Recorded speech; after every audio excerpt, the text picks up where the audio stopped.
Bismillahirrahmanirrahim. Waltakum minkum ummatun yad'una ilal khairi wa ya'muruna bil ma'ruf wa yanhauna 'anil munkar. Assalamualaikum warahmatullahi wabarakatuh. Alhamdulillah wassalatu wassalamu ala rasulillah mabad. Allah berfirman, wajahidu bi amwalikum wa anfusikum. Berjuanglah kalian, berjihadlah kalian melalui hartamu dan dirimu. Hampir semua ayat-ayat berjuangan dan pengorbanan itu dimulai dengan bi amwalikum, harta kalian, harta kalian. Saya mengajak secara praktis dan kami sudah buktikan. Rp1.000 itu bisa luar biasa dahsyat. Bisa beli mobil, bisa buat kuburan, ya, bisa membangun masjid. Uang 1.000. Mari kita satukan uang 1.000 kita. Nanti kami jemput di rekening ini, insya Allah bisa kita buat. Di rekening ini, insya Allah kita buat sebuah kekuatan umat dengan Rp1.000. Rp1.000 dahsyat. Nabi ini diberi informasi oleh Allah Subhanahu Wa Taala. Inna arsalnaka bil haqqi basyiran wa naziran wa la tus'alu an ashabil jahim. Kata Allah, inna, sesungguhnya kami nih Muhammad, arsalnaka, mengirim kamu, utus kamu Muhammad itu dengan bil haq. Posisi kenabianmu, kerasulanmu itu bil haq, benar.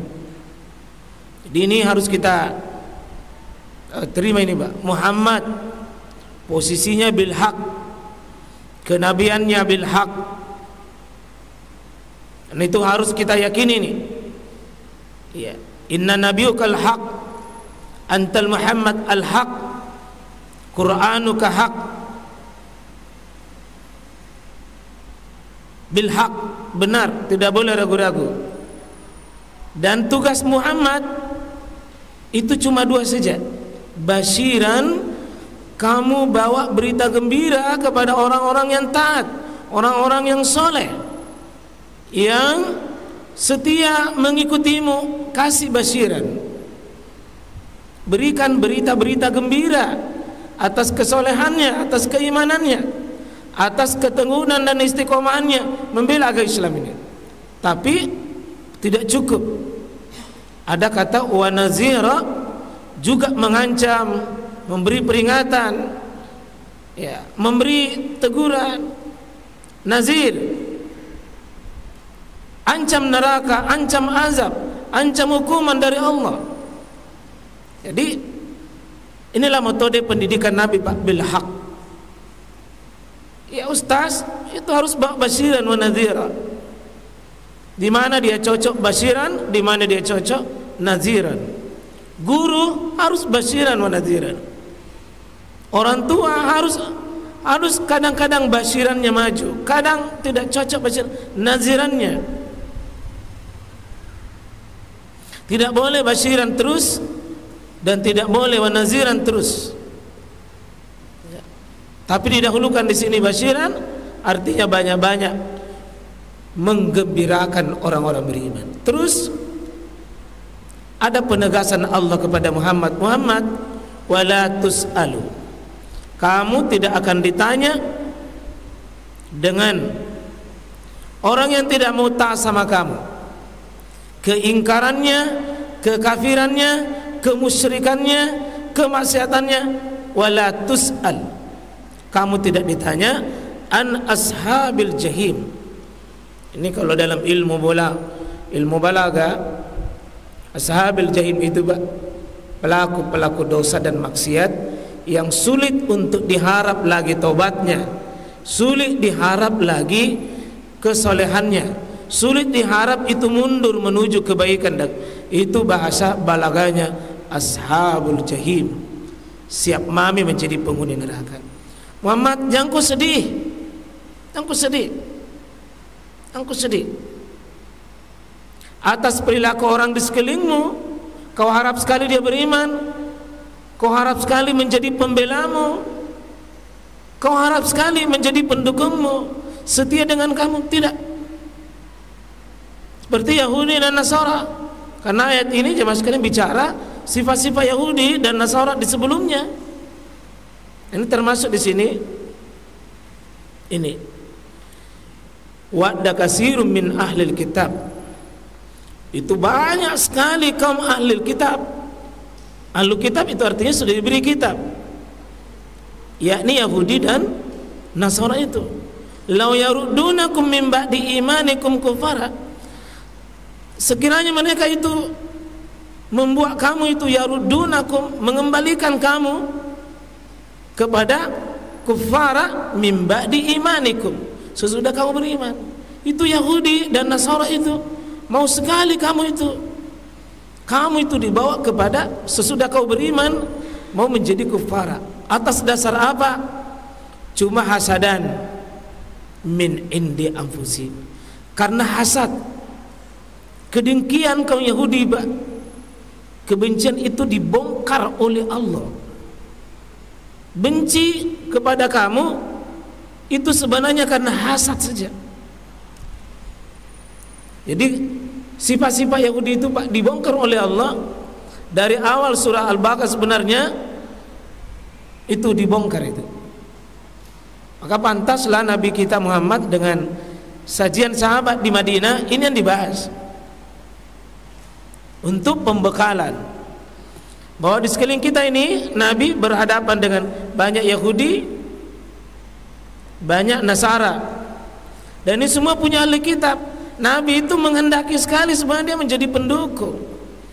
Beda dengan kaum Sabi'in, beda dengan kaum musyrikin. Beda.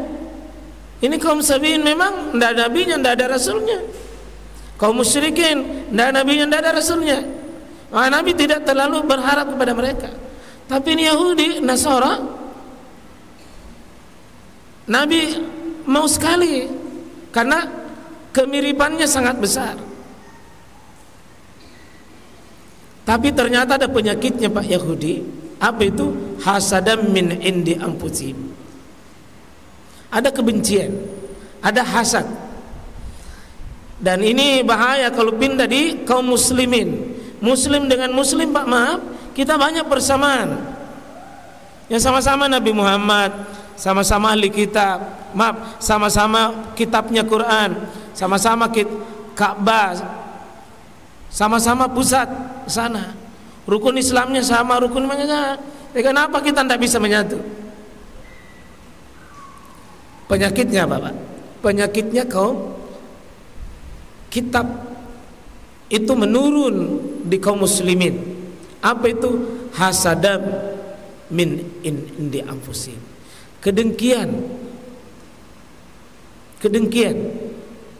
Ternyata dengki itu, Pak, menolak hidayah. Kedengkian itu mengusir petunjuk. Kedengkian itu memutar fakta. Sehingga kadang-kadang kita muslim dengan muslim bentrok. Kalau dikaji, Pak, warisan Yahudi dan Nasara ada pada dirinya. Penyakit apa? Penyakit hasad. Takut kehilangan. Kalau semua orang beralih kepada Muhammad, pengaruh Yahudi sebelumnya berkuasa, pengaruh Nasrani sebelumnya berkuasa, nanti jamaahnya pindah semua di sana. Nanti pengaruhnya lari semua, dia mereka kosong. Nah, itu menyebabkan juga Ka'bah dulu mau dihancurkan oleh kaum Nasrani dari Yaman itu, Abraha. Abraha itu kaum Nasrani yang bergajah ke Mekah. Itu apa? Targetnya lau yarudunakum min ba'di imanikum. Dengan prinsip hasadan. Ada hasad, Pak. Kita ini maaf juga, Pak, ya, sesama muslim, sama-sama lagi sudah katakanlah satu ormas. Kenapa masih susah menyatu?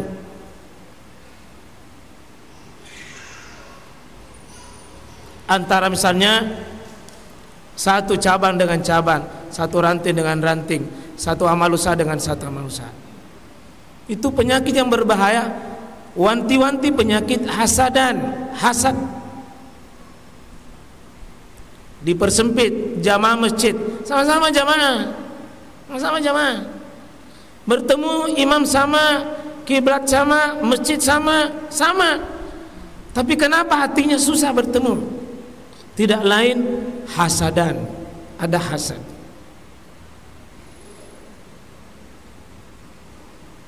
Maka Nabi itu ya fa'fu wasfahu, kau maafkan saja, tidak usah terlalu banyak kau peduli. Muhammad itu berulang-ulang, Muhammad itu dihibur, Pak. Ya, dihibur. Yang penting Muhammad jangan kau ragu, kamu itu benar, posisimu benar, tugasmu lakukan perintah dengan benar, larangan dengan benar. Jika kamu sudah tugas menyampaikan dakwah ini dengan benar, kau ajak mereka kepada tauhid, akidah. Kalau mereka berpaling, jangan kamu ta'asu, jangan kau berputus asa. Banyak ayat itu, Pak. Nabi Muhammad juga bersedih atas penolakan dakwanya.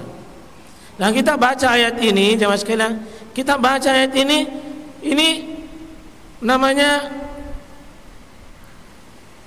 berlaku ibrahnya apa? Yakni bi umumil lafzi, lafaznya umum. Meskipun Muhammad diturunkan ayat ini, tapi lafaznya kita ambil itu laisa bi sabab, bukan sebab khususnya kepada Muhammad. Artinya kalau kita baca ayat ini, saya berdakwah, Pak, kiri kanan, tapi begini-begini juga yang ikut. Ya, pakai ayat ini, wala tus'alu an ashabil jahim. Pakai. Guru sudah diceramai tiap hari situ, tidak berubah-berubah juga. Pakai wala tus'alu an ashabil jahim. Kamu tidak akan ditanya. Kamu tidak ditanya. Tugas kita ini adalah sampaikan saja basyiran wa nadziran.